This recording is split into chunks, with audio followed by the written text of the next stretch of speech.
Well, thanks, Ray. Yeah, I think, people tend to put the spiritual work at the bottom of their list of things to do. Most people are preoccupied with, and rightfully so. You want to have food on the table and a roof over your head, and you want to have a job, and you want to succeed, and you want to, expand in your career and make money and all that kind of stuff. But people somehow have thought that those are the priorities, and that the spiritual self and the spiritual life might come later in your older years, or later when you have some time to just sort of sit and contemplate. And I'm trying to point out the fact that they go hand in hand, that actually a spiritual life, a spiritual awareness, a spiritual consciousness about us all being connected to each other and being responsible for each other and being compassionate and caring and forgiving, that it's all really critical to one's well-being, physically, emotionally, and materially.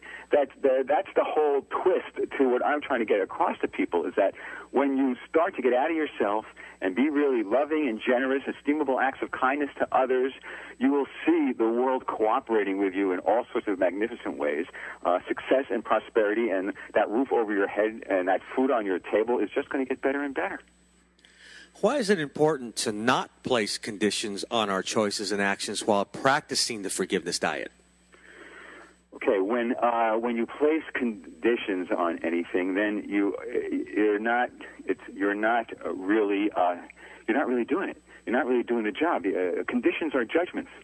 So if you make a condition that, well, I'll love you as long as you treat me nice, or I'll love you as long as you pay for the utility bills, or I'll love you as long as you agree with me, then those are judgments, and the love is conditional. And as long as love is conditional and your judgments are conditional, then your ego is involved.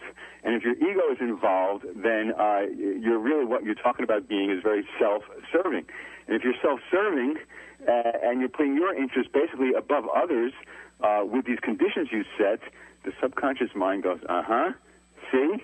He's really not into this loving other people for the sake of loving them. He's really not into forgiving and forgetting.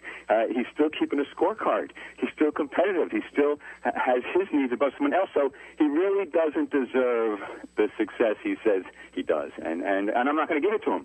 And so the subconscious mind will then contribute to our self-sabotaging behaviors, contribute to attracting us towards toxic people, places, and circumstances that don't synergize with our goals. So conditions that we place on our forgiveness, on our estimable acts, I'll help this person over here, but I'm not going to help this person over here because I don't like the way he looks.